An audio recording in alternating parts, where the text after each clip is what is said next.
Hello again, I'm Red Blanchard, and this is about February 25th, 2011. And here's what I've been thinking about today. Believe it or not, I'm thinking about a touchy subject called religion. Or let's call it a subtitle would be, I have no religion. But anyway, I've had a lot of experience with different people and different people telling me about their religion. And it's a funny thing. There's a theme that runs through all of them that, to put it in a bluntly, my religion is right and all the rest of them are wrong. Well, anyway, I grew up in a family that never went to church. I wouldn't say we're atheists or anything like that. We just plain never went to church. But we had a friendly relationship with a church in my hometown of Gardner, Mass. It was called the Congregational Church.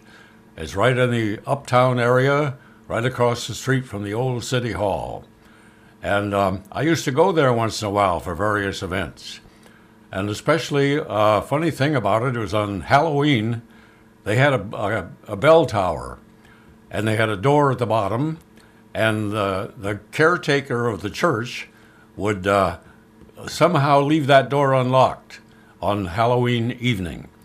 And so all the boys in town knew about that. And we'd sneak in that door and pull the rope and ring the bell and then run like everything.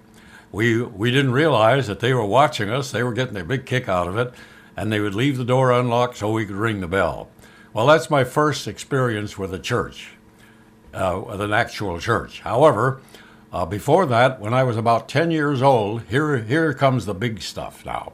When I was 10 years old, my parents decided to take a vacation. They hadn't had any vacation, raising 4 boys, 6 years overall distance between our ages. Why, my parents decided to board us boys out, but in different locations. So I was sent to live with a family in Glendale.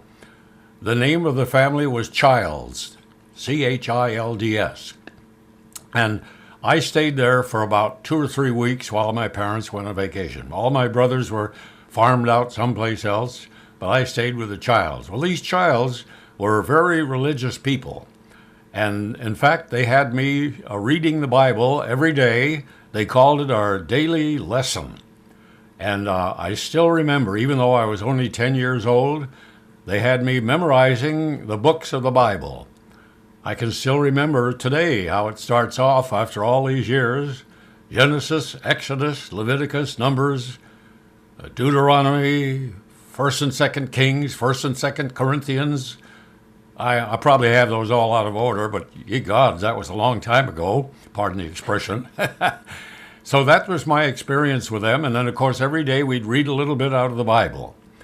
And of course at the end of my parents' vacation, I went back home, and that was the end of the daily Bible reading. Well, one more experience years later. Later on, when I was 15, we moved back to Gardner, Mass.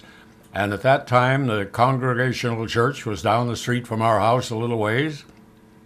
And they had a thing every Wednesday afternoon called Christian Endeavor. And I guess that was for the young people to get together and socialize. And I did. I went over there and socialized. There was nothing religious about it. But we'd learn to get along together. They even had dances.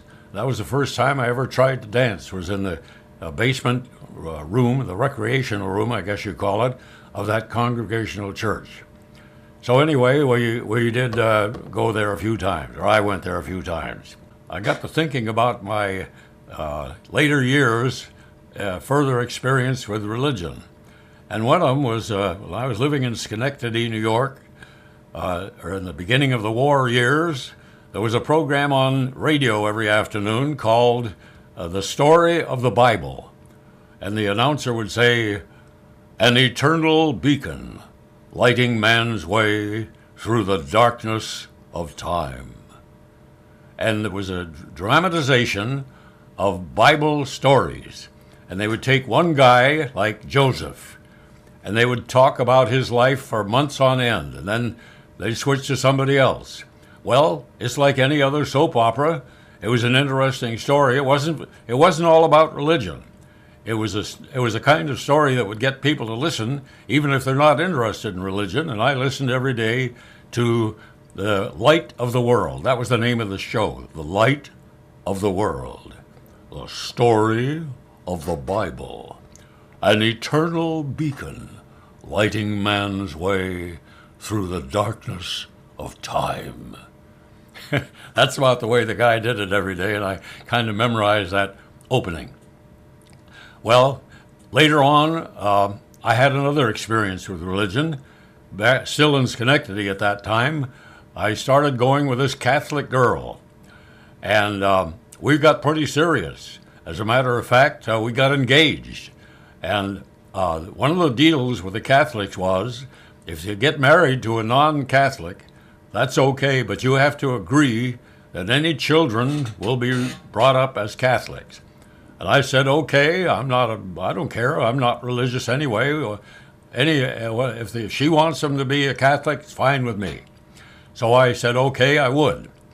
But then about that time, I went into the Army, and I wasn't gone in the Army 2 or 3 months, and she dumped me.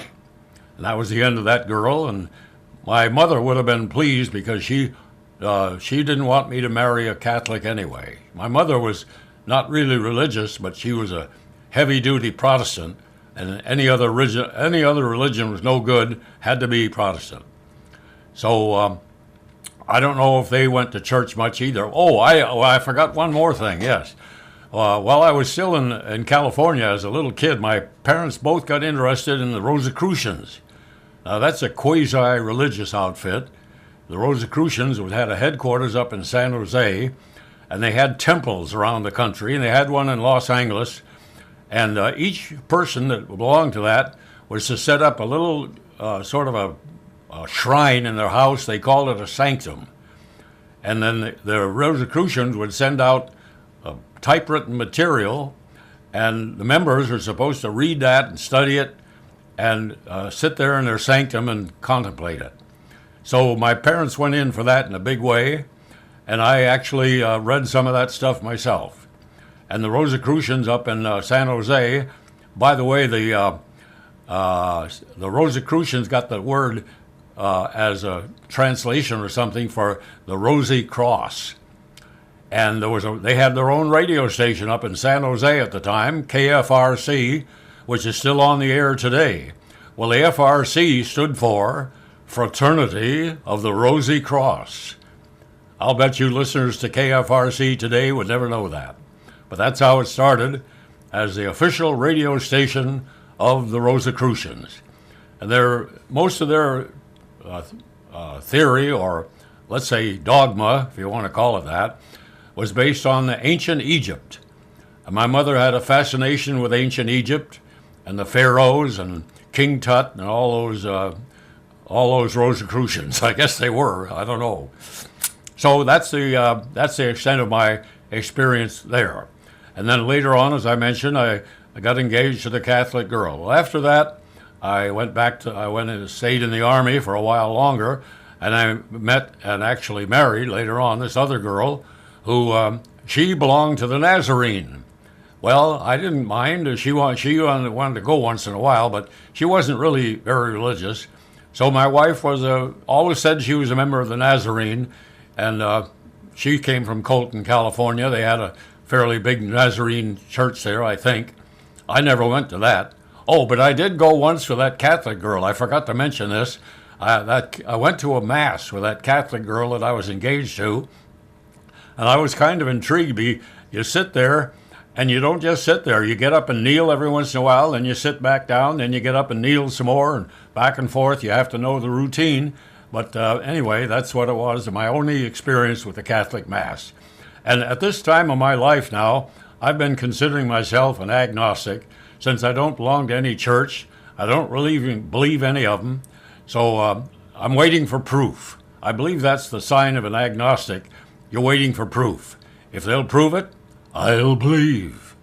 So much for religion, and so much for my lack thereof. I hope I haven't offended anybody, or if I did, I hope I offended everybody equally, because I have nothing against any religion except the Muslims. They're out to kill everybody. I'm sure everybody watching this will be against the Muslims. I mean, they kill people. I just heard of a little boy the other day, not 2 days ago. He got caught shoplifting.